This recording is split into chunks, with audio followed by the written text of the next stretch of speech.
Lux presents Hollywood.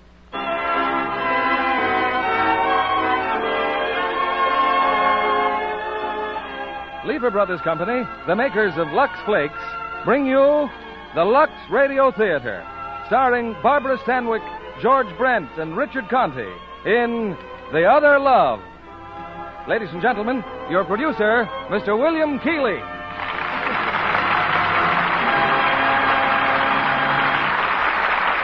Greetings from Hollywood, ladies and gentlemen. Looking through the records, I find that tonight's Lux Radio Theatre play is the first American motion picture ever to have had an international premiere. This enterprise picture, The Other Love, opened in London to a distinguished audience of peers, critics, and celebrities. Last month, it made an equally successful debut in New York, and we are soon to see it in Los Angeles. But tonight, we give it its first coast-to-coast premiere in this, the largest theater of them all. And we're proud to have Barbara Stanwyck, Richard Conte, and Joan Loring from the original screencast, and George Brent as the important Other Love. George, by the way, is one of the top names on our Roll of Honor, which lists the stars who have appeared most frequently on our stage, and Barbara Stanwyck isn't far behind. We hope we'll be privileged to act Dick Conte's name in the years to come. Of course, there's a Roll of Honor in your home, too, one that expresses your daily preferences, your shopping list. And I'm confident that Lux Flakes gets top billing on that honor roll. Because, quoting from your many letters, Lux Flakes help keep things nice and lovely longer. And those same Lux Flakes help bring you such inspiring dramas as tonight's play, David Lewis's production of The Other Love, starring Barbara Stanwyck as Karen Duncan, George Brent as Tony Stanton, and Richard Conte as Paul Claremont, with Joan Loring as Celestine. Our curtain rises on Act One.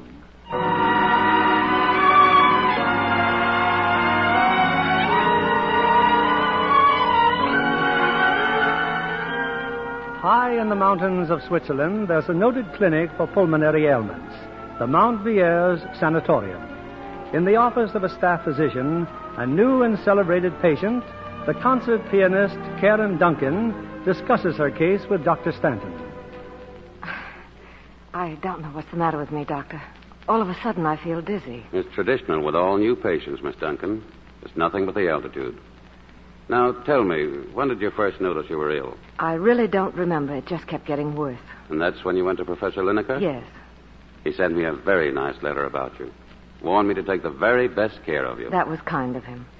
When will I know the results of all these tests and x-rays? In a day or so, Miss Duncan. How long will I have to be here, Doctor? Let's see. You've been on concert tours the past 2 years, a night here, a night there. Eating on the run, hurrying to catch trains. Barely time to sleep. Barely time for anything. You should be very tired. Yes, I am. You know, I'm quite overwhelmed meeting you. I have a great many of your records. Thank you. May I go to my room now, Doctor? Of course. Huberta? Yes, Doctor. Please take Miss Duncan to Suite 17. This is your nurse, Miss Duncan. This is Huberta. I'd be quite helpless without her. How do you do? How do you do? We'll have to start building you up a little, Miss Duncan. How's your appetite? What appetite? Oh, well, we'll change that. By the way, on your first night here, you ought to dine with your doctor. So, shall we meet at lobby at 7? Thank you. Notify the kitchen, Huberta. Grade A, stimulation diet for number 17.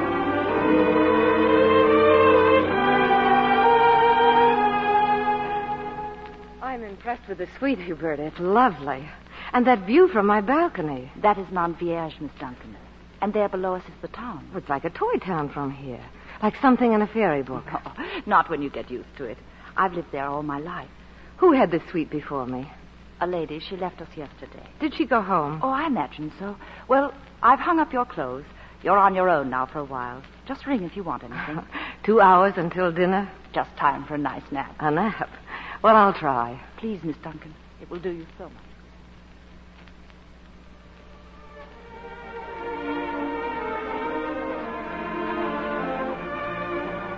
One of the things we take great pride in here is our dining room.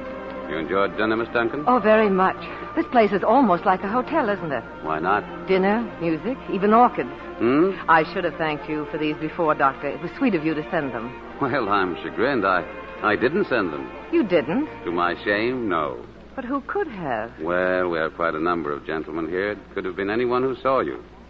Well, would you care to walk around the grounds? Can you spare the time? I'll check my office first, and while you're waiting for me, I'll have Huberta get your coat.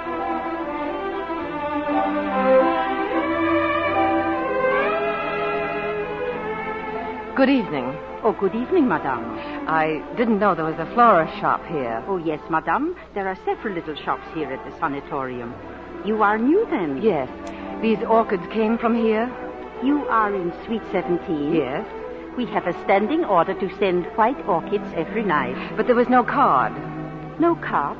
Suite 17? Oh, I am very sorry, madame. There has been a mistake. The lady left us last night. I see. Then the gentleman who sent them? The gentleman? He left us several months ago.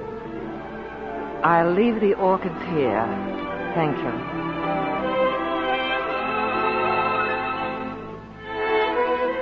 Well, there you are, Miss Duncan. Come in the office, won't you? I found out who sent me the orchids. You did? A man who died months ago. Except they were intended for a woman who died yesterday. Oh, now, Miss Duncan, you're really jumping at conclusions, aren't you? The lady who formerly occupied your suite went back to Copenhagen. She went there to join the gentlemen. They were both cured. Do you always lie so considerately? I'm not lying. No, of course not. You call it therapy. Protect the patient from fear. Keep bad associations away. But I'm not fooled, Doctor. And I just got through telling Professor Lineker what wonderful hopes I have for you. What do you mean, Professor Lineker? He telephoned from Zurich. He wanted to make sure that you'd arrive safely. You see, a lot of people are interested in you, Miss Duncan. They want you to be well again. And he said that you were to stay quiet and take orders. And to do what people think is best for you. Now, what about our walk? If you don't mind, I'd rather go straight to bed. I can't sleep. Oh, but you'll then sleep. I'll have Huberta give you a sedative. Just as you say, Doctor.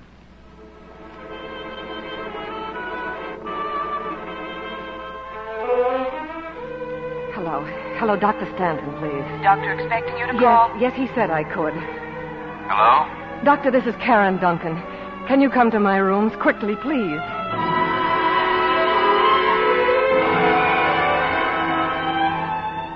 Now, what is it, Miss Duncan? A bad dream? I don't know. I don't seem to get enough air. The mountains are pressing against me. Well, you're not acclimated yet. People often react oddly to sudden changes in altitude. But you mustn't worry. I know. But I heard strange noises, like someone knocking out there on the balcony. There it goes again. Well, look out there. See that pine tree? Whenever the wind blows, the pine cones tap against the balcony. Now, that's not so mysterious, is it? Well, there was another noise, too, out in the hall, like the clanging of an iron door. Well, you must have been dreaming. I was awake. Hearing it was what made me call you. Well, there are stages in sleep when one is neither awake nor actually asleep. I've had that thing happen to me many times. Please, Miss Duncan, try to go back to sleep. Try counting sheep or pretend that you're on a merry-go-round. That's worked with me. Well, what if I get the brass ring? You can give it to me in the morning. Good night. Good night. I'll be all right. Thank you.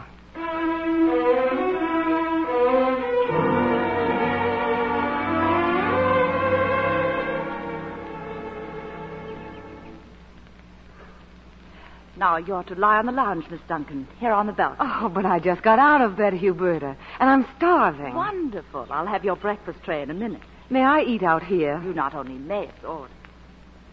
Good morning. Well, did you finally get to sleep? Oh, yes, Doctor, thank you. Then where's my brass ring? Missed it. I didn't lean over far enough. Cigarette? No, thanks. Oh, I'll take your lighter, please. You won't be needing it for a while. Oh, no. Oh, yes. But you saw me smoking But yesterday. today you're not smoking. Has Huberta told you about your schedule? Yes. Good. I'll see you later on. Your tray looks very tempting, Miss Duncan. Now, if you would Just set it down, Huberta, maybe later. But I thought you were hungry. I've lost my appetite. Well, it's always hard the first day or two. In a week, you'll see a great change. Would you like a book? No, I'll just lie here and think. Think about what? About what's going to happen. Only one thing's going to happen. You're going to get well. How do you know? You'll get well if you do as the doctor says. Keep those blankets on you. Oh, don't pay any attention to her. Oh. Here I am, the next balcony. I'm your neighbor. Oh, good morning. We don't take ourselves too seriously here. Oh, excuse me, I'm Celestine Miller. I heard you last night Heard me? when Tony came in. Tony? Dr. Stanton. You're really quite ill, aren't you? I suppose I am. Well, I'm not. I'm only playing sick. My husband thinks he's in love with another woman, and my being here makes him feel guilty. Would you like a cigarette? No, thank you. Well, what do you think of him, Tony? Oh, I think he's charming. Oh, the first day he's always charming. Would you like to go to the village this afternoon? The village? Oh, I'd love to. Will he let me? Probably not, but there are means of getting away. I'll go ahead and... Miller. Uh-oh, Nursie's caught me again. See you after the rest period.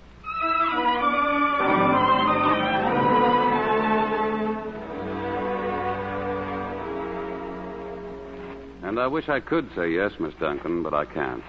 No trips to the village for some time. But it doesn't make sense. If I can go for a walk with you... A very short walk. See? You've already arrived at our destination. This house? Yes. Well, it's very charming. And very small. Part of the sanatorium? In a sense, it's where I live. Come on in. Oh, it's lovely. So removed, and yet just a few steps from the... Whenever you want to get away, come here. Doors are always open. Well, the piano's very inviting. I didn't know you played. I don't. Well, not really. Although when I was about 7, I toyed with the idea of being a concert pianist myself. What made you change your mind? Well, when I was 8, I met a little girl who had a doll that was always sick. And she was a singularly beautiful little girl, so I decided that a doctor's life must be a singularly happy one. And here I am. What happened to the little girl? I don't know. She probably married a pianist. Please don't play. Oh, don't tell me this is forbidden, too. For the moment. But why? Music has demanded too much of you already. But I must play. Playing the piano is my life. It was your life, and it will be again. But for the moment, you must try to think of yourself as being in a deep sleep between today and tomorrow. Before you know it, the darkness will be gone, just the way it went last night. Is there anything that isn't forbidden? Many things. Amongst them, hope. Hope. Yes, you're right. There isn't any need of me trying to fight you, is there? Why, I didn't know you were fighting me. Oh, it was only fear. I didn't realize how frightened I was until last night, and then when you came to see me, Well, I'm not frightened anymore.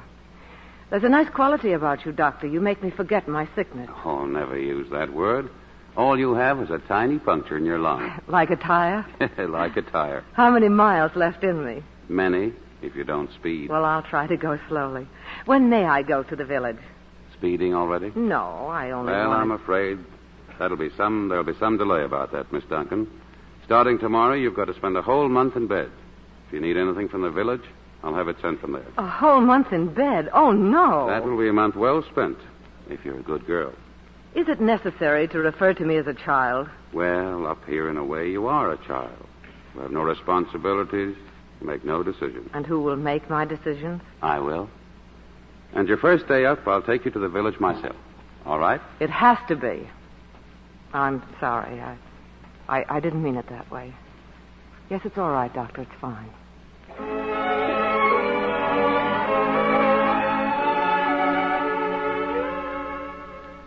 Karen, hey. Celestine. Out on the balcony. Come here. Oh, hello. Well, how was your afternoon in Oh, wonderful. Do you know how we went? A horse and buggy. Oh, naturally. Nothing as fast as a car. Slow down, says the good doctor. Well, have you fallen in love with him yet? Oh, don't be an idiot. It's case history, darling. Every woman here goes through it. And they learn to hate him. Hate him? Oh, no, of course not. But we soon find out his concern is purely professional. It's part of the treatment, keep the patient happy. Well, it's a very sound principle, isn't it? Well, at least he divides his charm equally. He's fair about it. 10 drops with every meal. Oh, he isn't always so methodical. Excuse me, Celestine. I have a room full of packages to open up. Oh, come in, Karen. Had your lunch? Uh-huh. Huberta said that you Yes, your new x-rays. And as long as you're here, take a look. Well, they all look alike to me. They're not, though. The only thing they have in common is that they're you. A part of you, anyway. Not a very flattering one. How am I getting along? I'll tell you tomorrow. Oh, you say that every time you examine me. Don't you ever think about today? Of course I do. Very much. Well, what do you think of me today? I think you're a very lovely and talented young woman who still has some distance to go. Well, that's a concession. I'm a lovely, talented woman. Yes, who's taking up more of my time than she should. Oh, don't throw me out, Tony. I feel so good, so at one with everything. It's a gift from the mountains. Just high metabolism. Oh, I prefer a musical term. Harmony. Strange how the days here melt together. Like a perfect chord. That's the charm of living without a calendar and living quiet. Oh, you can't say I'm not living quietly. And see that you stay that way? Yes, Doctor. Oh, I'll meet you in the house at 3 o'clock. Yes, Doctor. 3 o'clock.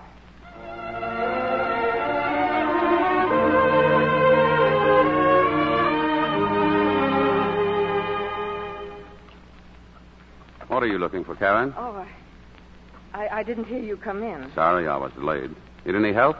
Well, in your absence, I was going to start the fireplace, and since I had no matches, I was looking for some in this table drawer. Quite a collection, isn't it? Dozens of cigarette lighters plundered from patients. None of those work. Here, try this one. Oh, it looks familiar. Odd it should have your initials. I'm flattered you kept it. Now I have a little present for you. Here. A snuff box? Yes, but since I forbid the use of snuff, use it for your pills. It's quite old, I think. I found it in the village. Oh, it's lovely. Oh, careful. It's full. You know when to take those pills, don't you? Huberta told me. If and when I have an attack. Thank you, Tony. Hey, where did those come from? The flowers? Oh, I didn't bring the flowers to you. Oh, you didn't? No, I brought them to the piano. That vase on top looks so empty. I don't suppose you'd let me play, would you? No, I don't suppose I would. Uh-huh. All right, then you play it. Oh, that would be slightly horrible. Oh, please. Oh, I couldn't possibly. Well, not with you standing next to me. Well, then I'll walk over here.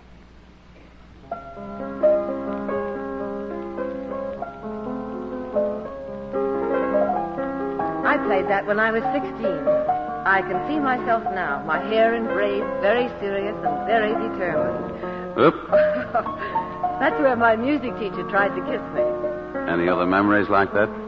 Oh, a few. There's been a lot of men in my life, Doctor. Brahms, Beethoven, Mozart. All very possessive. They demanded all of me. Did you give them all? Well, I thought so then. But I don't think so now. Uh-oh, there goes the bell. Rest period. I didn't hear a thing. I did. It was paging Miss Duncan, I'm afraid. Come on. I'll walk over with you. If I'm very good, may I go to the village soon again? Tomorrow, if you like. Just you and the horse this time. I'll be pretty busy.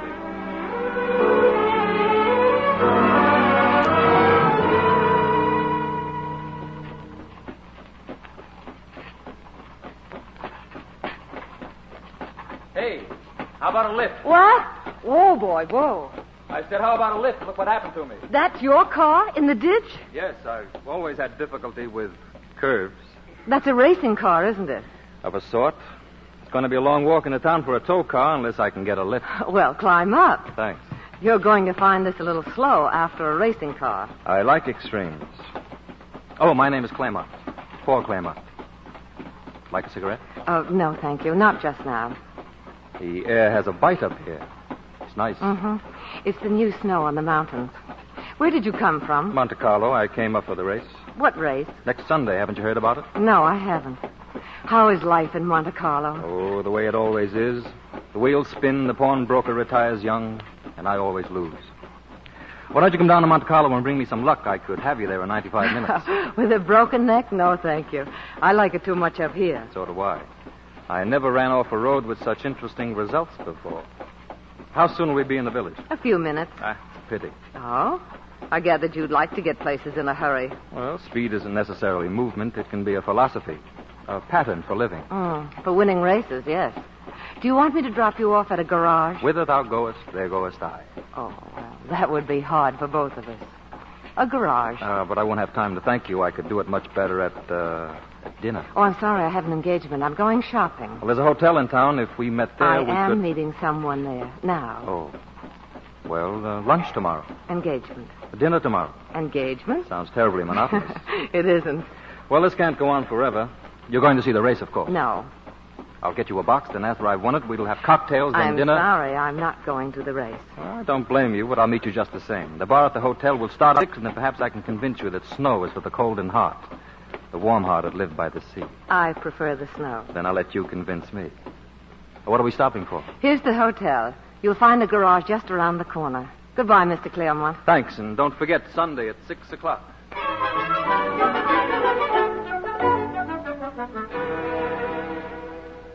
It's a pity you have to leave so soon, Professor Lineker. Karen will be heartbroken. But she didn't know I was coming, and perhaps it's just as well. I can't tell you how I appreciate your visit. When I sent Karen to you, Doctor, I had one regret. The world was losing a fine artist. We have too few that we can afford to be reckless of them.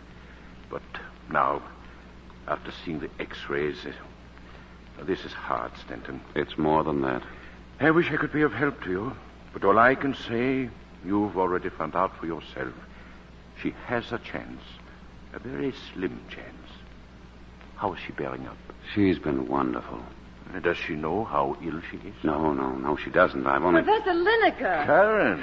Oh, what a wonderful surprise. What a delight to see you. Careful, Karen. I'm not that old. When did you get here? How long are you staying? About 2 hours ago. I'm leaving right now. Oh, and I thought you came up here to take care of me. Let Dr. Stanton take care of you. Dr. Stanton's a jailer. Good. He doesn't know what the word leniency means, and I feel so strong now, so ready for anything. You do what he tells you, Karen. He knows how strong you are.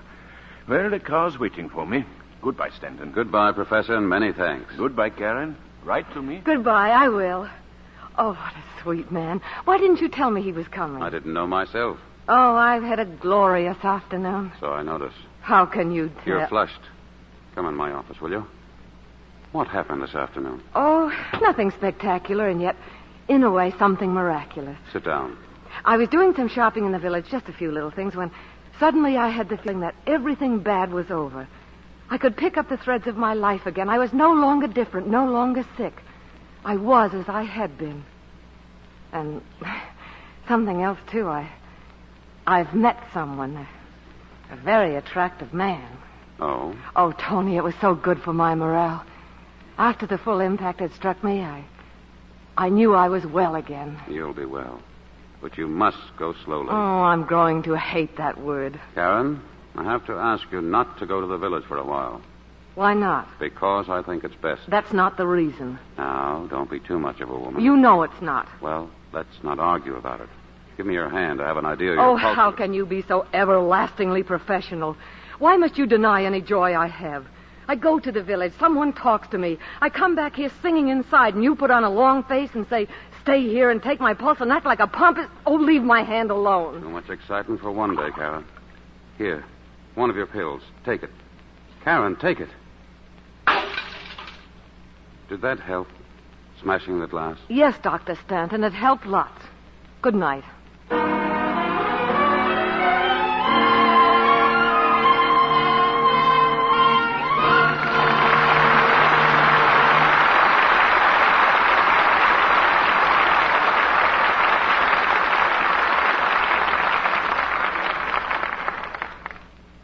Our stars, Barbara Stanwyck, George Brent, and Richard Conte, will return in a moment with Act Two of The Other Love. What's that you're knitting, Libby? A sweater? Uh-huh. Jane Wyman gave me the directions. She made one just like it while she was on location in Arizona filming Cheyenne. You mean that new thriller of Warner Brothers? I hear it's the most lavish Western they've ever made. The outdoor scenes are really magnificent. Well, if Jane went to Arizona to work, when did she get time to knit? Oh, she and Janice Page had a lot of free time while the big crowd scenes were being filmed. Did Dennis Morgan and Bruce Bennett wind the wool for the girl?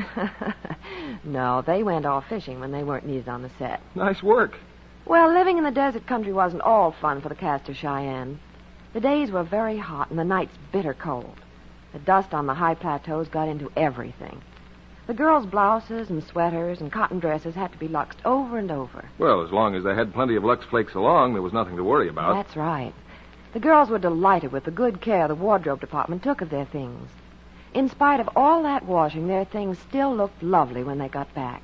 Well, naturally, with Lux. After all, tests by a well-known independent laboratory proved that with Lux Care, colors stay lovely up to 3 times as long. It's wrong washing using strong suds, hot water, or handling nice things roughly that does the damage. Often streaks and fades colors. Well, that's important, whether you've spent money buying nice things or time in making them. It's no wonder to me that stars appreciate Lux Care just as much as girls everywhere. And don't forget, it costs so little to Lux a summer dress or a sweater, and colors stay fresh so much longer. Lux Care is really thrifty. We return you now to William Keighley.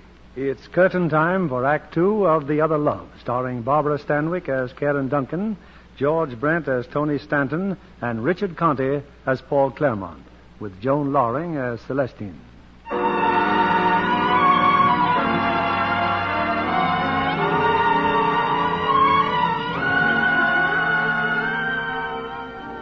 It's Sunday afternoon. On the grounds of the sanatorium, Karen suddenly encounters the patient from the suite next door, Celestine Miller. Karen, I've been looking all over for you. I'm leaving here. I'm well. Celestine. He told me this morning, Tony. I'm leaving tomorrow. Oh, I'm so happy for you. Darling, come into town with me. Help me celebrate. Oh, I wish I could. I can't, Celestine. Oh. Doctor's orders? Uh-huh. What about your romantic interest, Mr. Claremont? He's in that automobile race today, isn't he? I turn over all rights to you. Oh, then give me a message for him. I'd love to meet him. You said the hotel's right, didn't you? There's no message. Run along, Celestine. Have a good time. Where are you going? I feel like some music. Maybe Tony will let me use his phonograph if I don't overexcite myself. Not much danger of that, darling. Tony's gone. Gone? He went to the village, too. Won't be back till late. Oh. Well, I still feel like some music.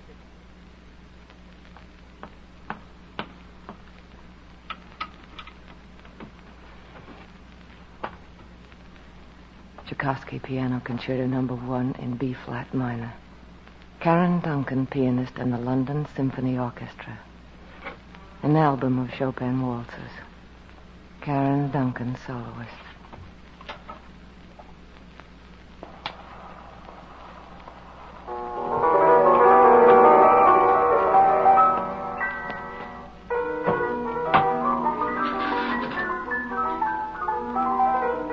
Don't be angry if I play, Tony. Just this once.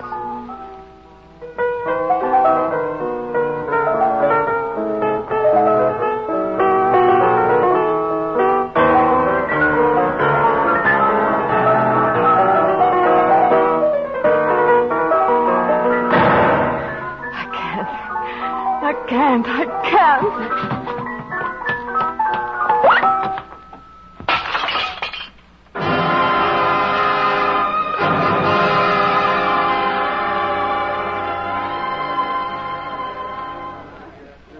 Karen, so you came after all. Hello, Celestine. What are you doing here at the bar? Looking for me or Paul Claremont? I'm not looking for anyone. Incidentally, he lost the race. His car broke down. He wasn't hurt. Oh, no, he's been here a dozen times looking for you. And he has no right to be sure I'd come. Darling, please. Oh, I've got something for you. I'm going to make you my heir. Do you feel all right? Just slightly delirious, wouldn't you, if you were going home? Here, it's a key. Comes in very handy. A key to what? Passkey to the sanatorium. I got it months ago from the night watchman. Anytime you stay out after hours, just use the servants' entrance. That's sweet of you, but I won't be out after hours. Oh, take it, please, Karen. And promise me no matter how late you come in tonight, knock on my door. I'm going back now. I've got to pack 3 big trunks. Oh. What's the matter? There he is, Paul Claremont, just when I have to leave. Oh, Celestine, no, don't go. Goodbye, darling. Have yourself a time.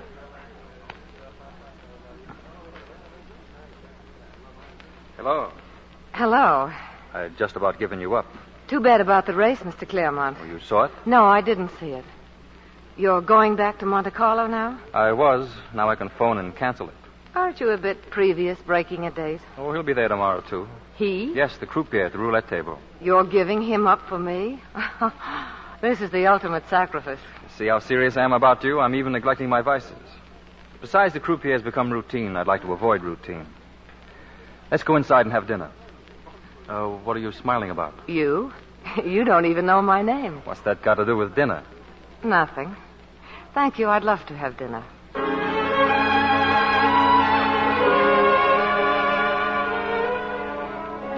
But she must be here, Huberta. What about outside? No one's seen her, Doctor, not since this afternoon. Well, if you should see her, I'll be in Celestine Miller's room. Mrs. Miller? Yes, she's been taken ill. Quite sudden.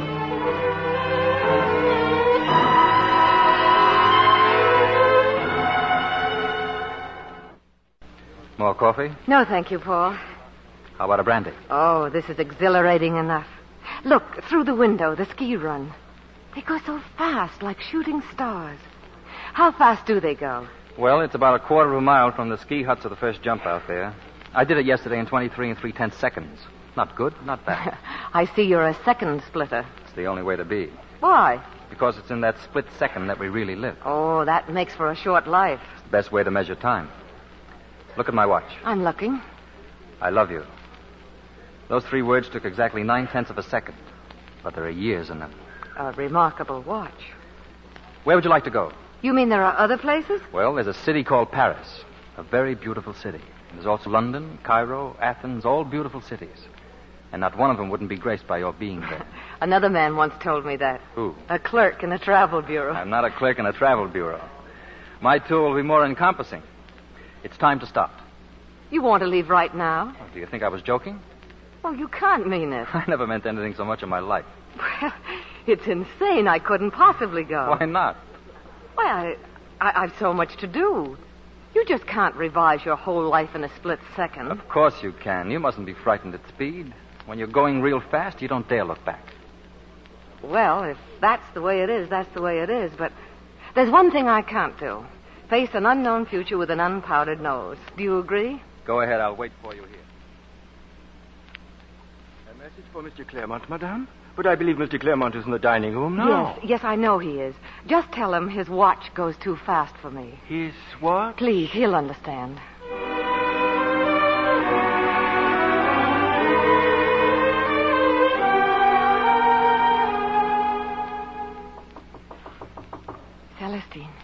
Celestine, are you awake? Miss Duncan. Oh, I know I have no right coming in at this hour, Hubert. I'll go to bed just as soon as I've seen Mrs. Miller. Please don't go in there.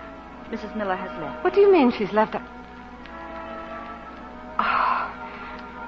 Oh, no. No. Miss Duncan, wait.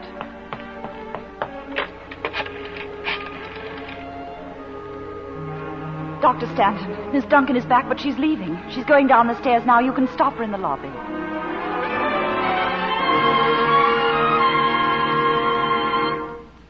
But how could it have happened? You said Celestine was cured. I never told her that. But you did. She said you did. I told Celestine the truth, or most of the truth, that we'd done all we could for her here. When my time comes, how much of the truth will you tell me? Oh, you're different, Karen. You're someone else.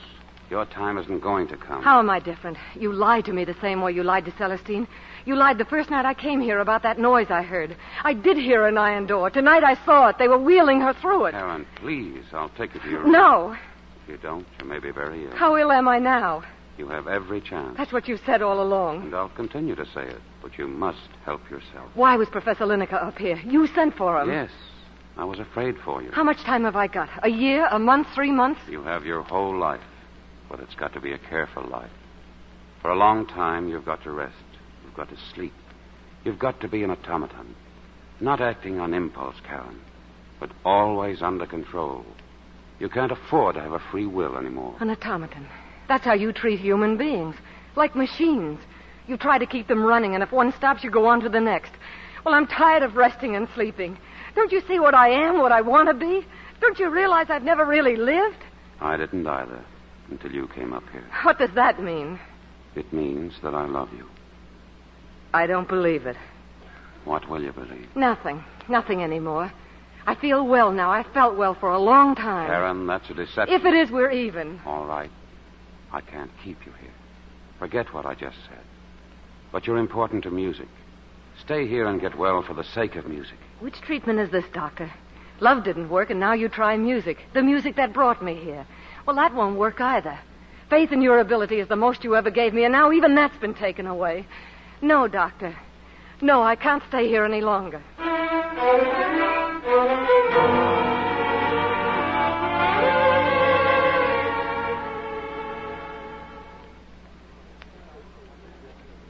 Don't look at your watch, Paul. I know how long I've been gone. Did you powder your nose? Yes. Yes, I powdered my nose. Everything all right? Everything's fine. How did you know I'd be back? Didn't you get my message? Yes, I got your message. My car's at the curb. Let's go.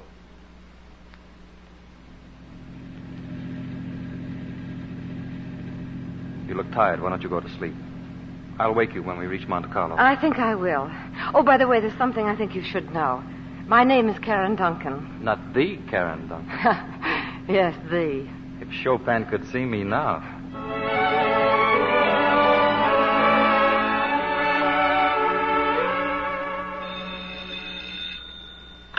Hello?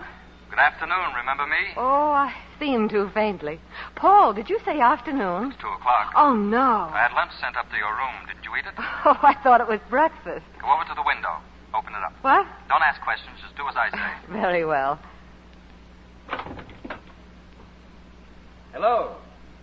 Hello, I didn't know your room was so close. What are you doing in half an hour? Oh, something very important. More important than me? Much. I'm buying clothes. What time then? About 7?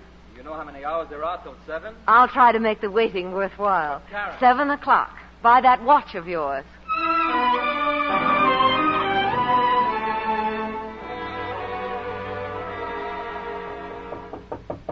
Come in. At the tone, it will be exactly 7. Well, what a gown. A shock like that can kill a man. But not you. What a wonderful way to die. Here, the finishing touch. Oh. What's the matter? Don't you like orchids? Oh, no. Not white orchids. Oh, why not? Nothing. I once had a bad dream about Oh, this is no place for a bad dream. Close your eyes. Now what do you see? Nothing. This will take their place. Don't hold me, Paul, please. Karen, one kiss. Paul, Yes, of course, darling. Of course.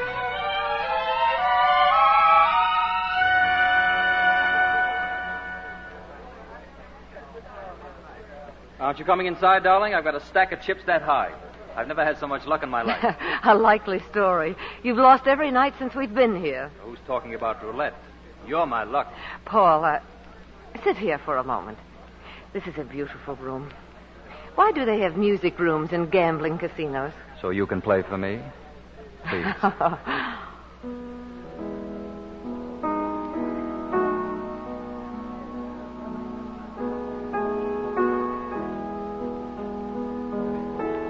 How long have we been here?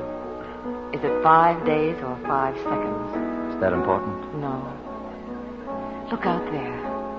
The waves are white. From the mountains, the sea appeared so near. And now from the sea, the mountains seem so far away. I want them to seem that way. So do I. I want every place except where we are to be unbelievably distant. I want everything except this place, this moment, to vanish in a mist. Nothing else exists. Nothing. Paul. Darling, what is it? I kiss you and it's like kissing a dream. Who are you? What are you? I don't know. You appeared suddenly. For all I know, you may disappear again. No. I feel that I must hold you, that if I don't, you'll vanish. Karen, love is the easiest and the hardest word to say. This time it's hard because my whole heart's behind it. You don't have to say it. Oh, Karen. I'll be back. Karen. Wait here, Paul. I'll be back.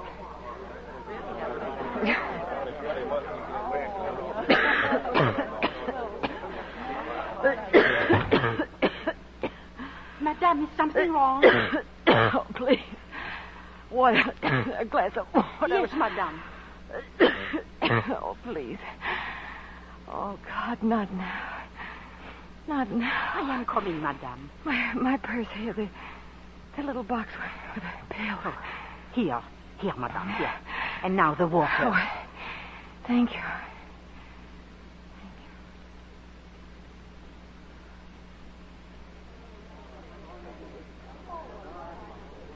Karen, are you all right? Yes, of course. Well, what about all those chips you bought? Well, if you're ready, let's watch them disappear. Oh, you run along, dear. I'd like to be alone just for a moment. All right, I'll see you later, darling.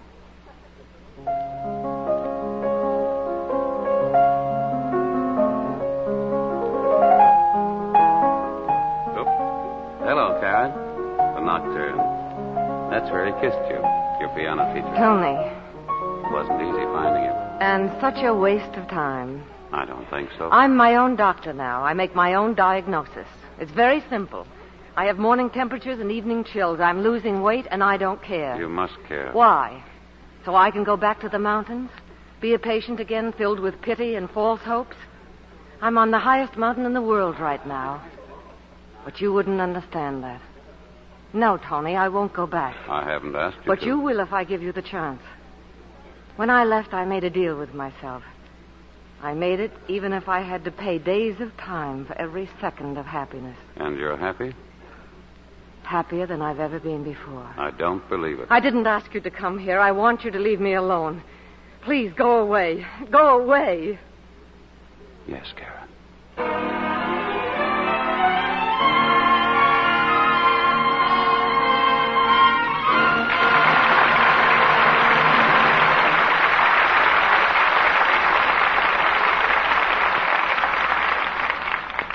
We pause now for station identification. This is CBS, the Columbia Broadcasting System.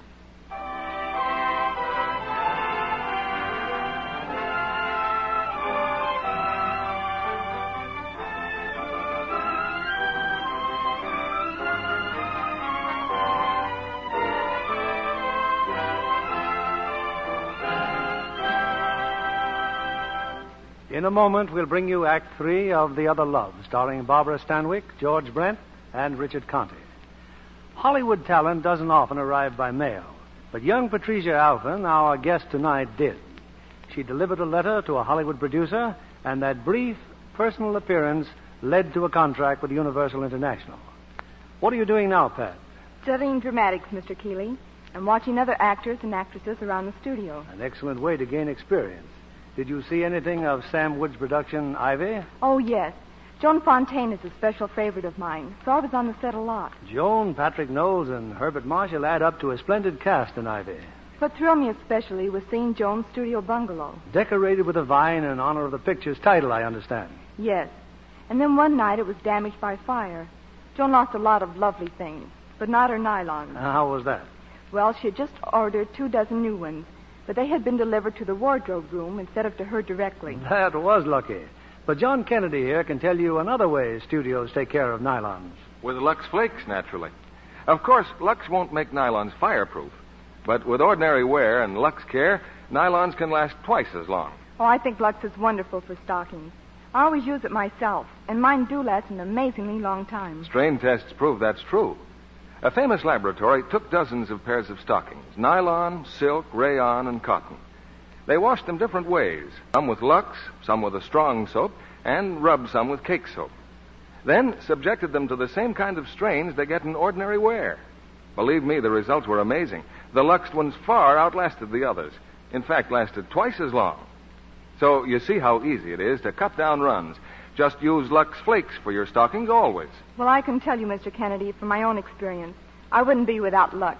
Thank you, Pat Alphen, and thank you for coming tonight. Good luck. Here's Mr. Keeley at the microphone. Presenting Act 3 of The Other Love, starring Barbara Stanwyck as Karen, George Brent as Tony, and Richard Conte as Paul.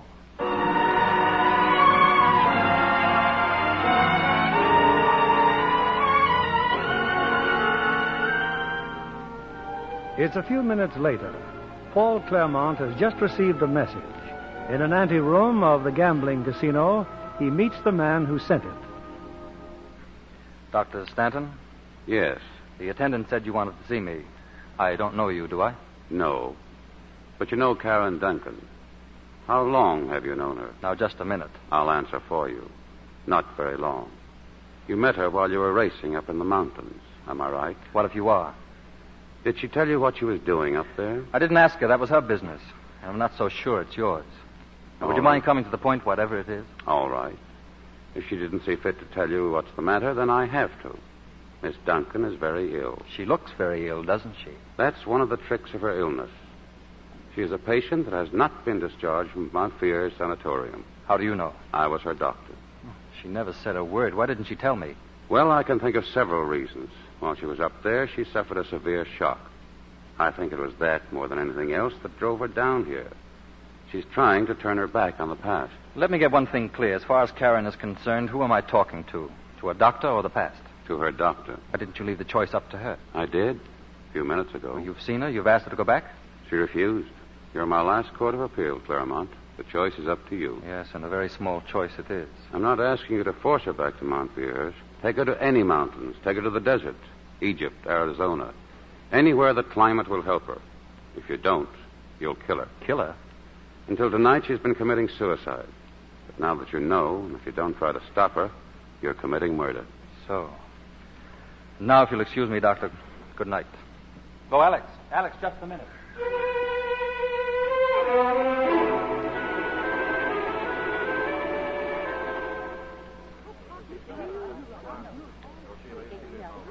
Paul, where have you been? Come and have a drink. I've something for you better than the drink. I've just been talking to Alex Sorrell. Oh, your friend with the yacht? Yes, he's leaving the casino. He's throwing a big party on the yacht. Come on, there's a launch waiting for us at the pier.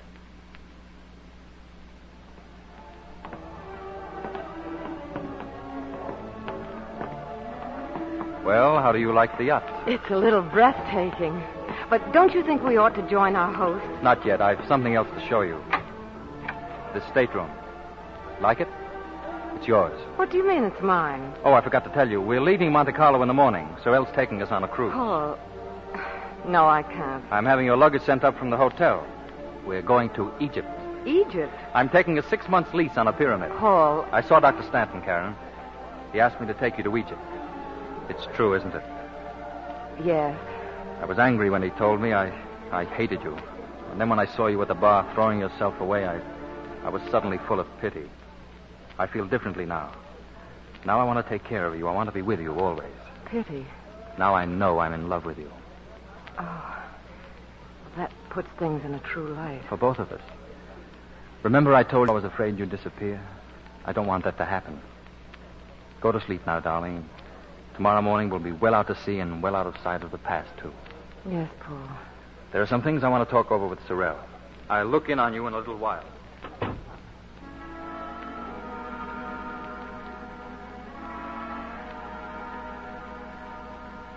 For a moment, think of yourself as being in a deep sleep between today and tomorrow.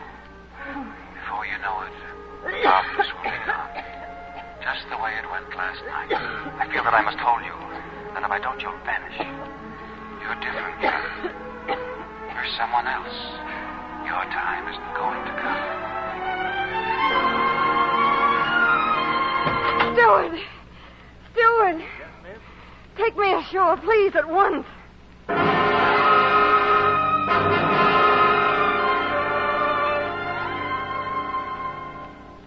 How is she, Doctor? Her pulse is stronger since we're using the oxygen tent. I don't know how she ever got back here alive. She must have crawled half the way. Oh, I found this in her coat. The snuff box. Empty. She'd used them all. You better get some sleep, Huberta. What about her? I don't know. Don't ask me now. You need some sleep yourself. Oh, I'll get it eventually. Run along.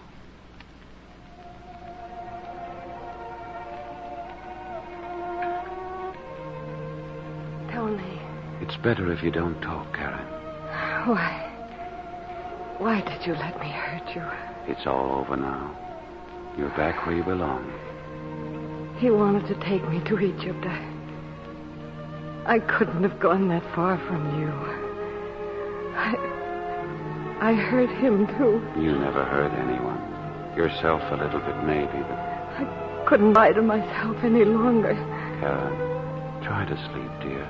Please. Don't go. I won't, darling. I'll be here. Always.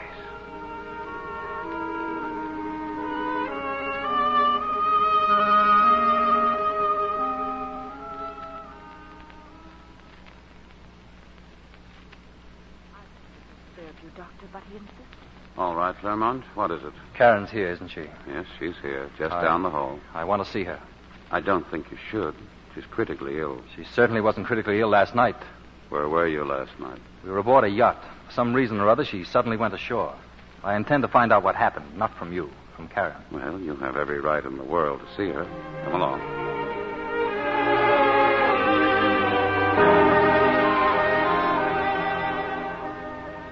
Close the door. I've seen enough. she's unconscious. She was. She's sleeping now. I'm sorry. It's all right. It's really bad. Yes. When she felt it coming on, she reached out for the only straw she could grasp. She'd never have lived to reach Egypt. And there's more to it than that, isn't there? More to it than just her coming back here for treatment. Yes. When I asked you if you were the doctor of the past, you said you were the doctor. I think it's time I said I was the past. You don't have to leave. I'd better. Tell her I came, though, to wish her luck. Tell her I had to leave without seeing her because I've got to sublet a pyramid. She'll understand.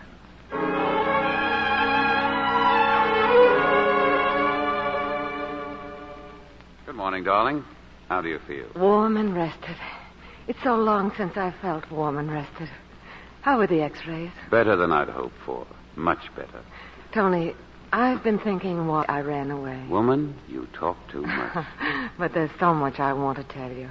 And there's something I want to tell you. Karen, please marry me. Marry you? Now, the way I am? Now. Today. This afternoon. Oh, suppose I left you again, for good. Darling, I need you. I want you near me in my house. Your house? Where I can be close to you. And if we have that, you'll never leave. You belong there, you know. Yes. Yes, I belong there. I belong wherever you are.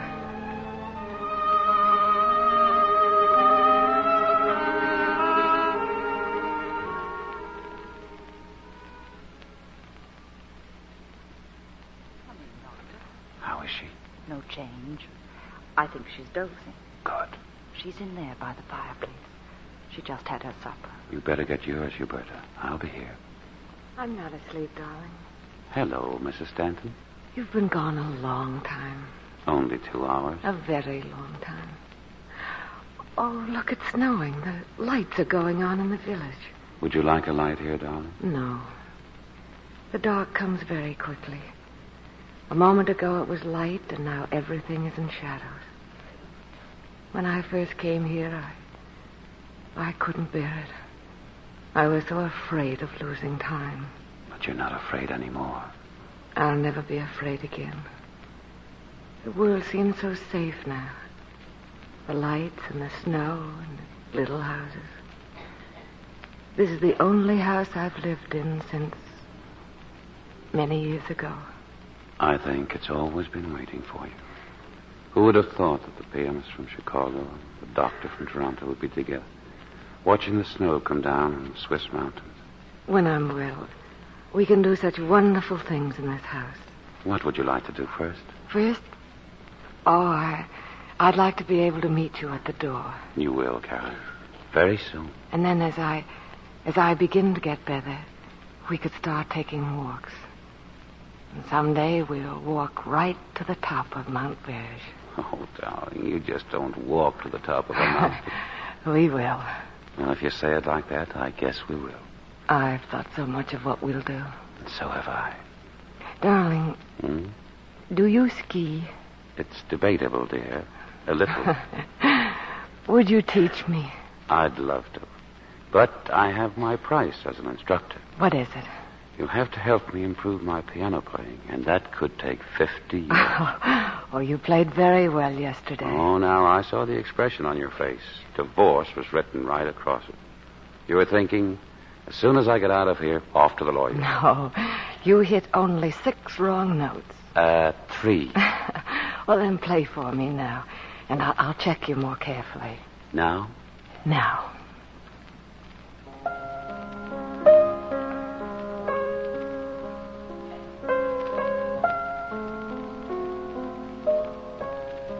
Oh, you're doing beautifully, darling. It really isn't my best day, you know. Sunday is my best day. In fact, I'm thinking of having a private recital next Sunday with an audience of 1. Will you come? Sunday? Yes, I think I'll be free Sunday, and I promise to applaud all your numbers. Karen. Yes, darling. You will be here. Yes, of course I will. There's no pain anymore. It's a glow that fills and fills. I'll be here weeks and months of Sundays. Years of Sundays. Years of Sundays. But time is not in years and hours, darling. Time is within us. And it stands still when we love.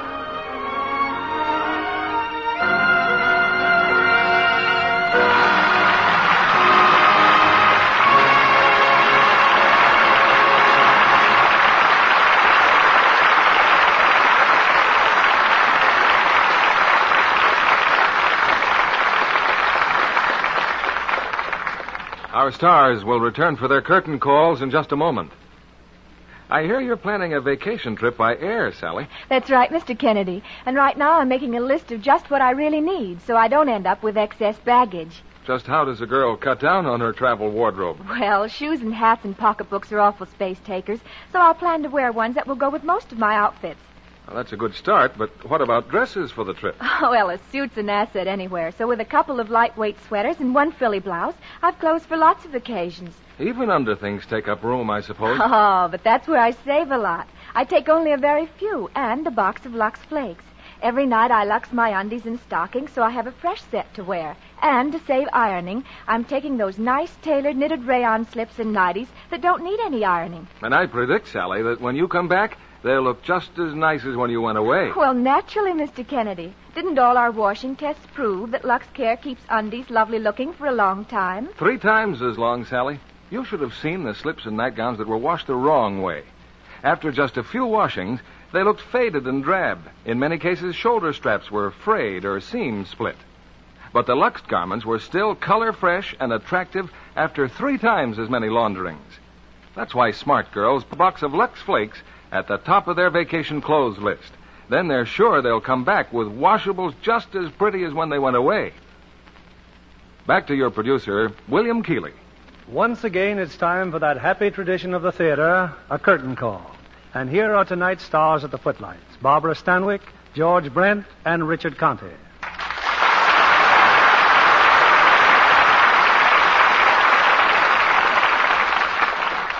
After tonight's performance, I can readily understand why David Lewis and Enterprise are so proud of the other love. Well, we've been gratified, Bill, at the way the New York audience has received the picture. And as for London, I understand they pretty nearly mobbed you. You must have been reading Barbara's column, George. You mean Barbara has a newspaper column? Oh, I did have, Dick. During our trip through Europe, I wrote a special feature for the Chicago Daily News. Barbara Stanwyck finds. What's that, Stanwyck? Well, that's how they said Stanwyck in England. Oh. Stanwyck, it rhymes with Zanuck. Oh, and if Zanuck... and if Zanuck went over there, they'd call him Stanwyck. Well, hardly.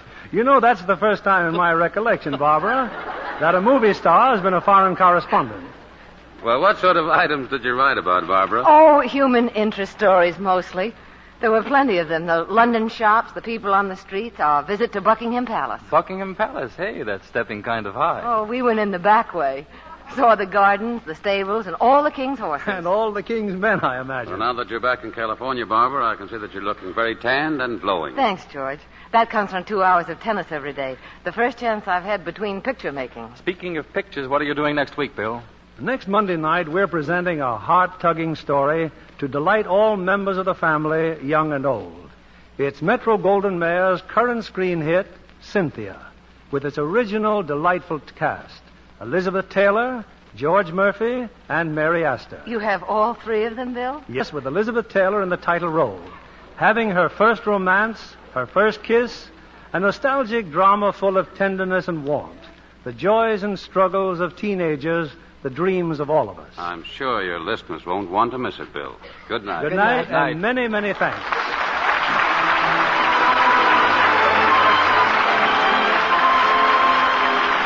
Lever Brothers Company, the makers of Lux Flakes, join me in inviting you to be with us again next Monday evening when the Lux Radio Theatre presents Elizabeth Taylor, George Murphy, and Mary Astor in Cynthia.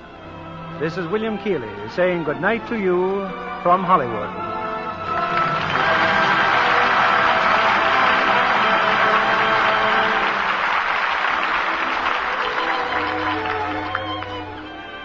Richard Conte appeared by arrangement with 20th Century Fox, producers of The Miracle on 34th Street. Heard in our cast tonight were Frances Robinson as Huberta and Bill Johnstone as Professor Lineker, with Regina Wallace and Charles Seal. Our music was directed by Louis Silvers. This program is rebroadcast to our servicemen and women overseas through the worldwide facilities of the United States Armed Forces Radio Service. And this is your announcer, John Milton Kennedy, reminding you to join us again next Monday night to hear Cynthia with Elizabeth Taylor, George Murphy, and Mary Astor. And why not tune in to Joan Davis Monday night over most of these stations?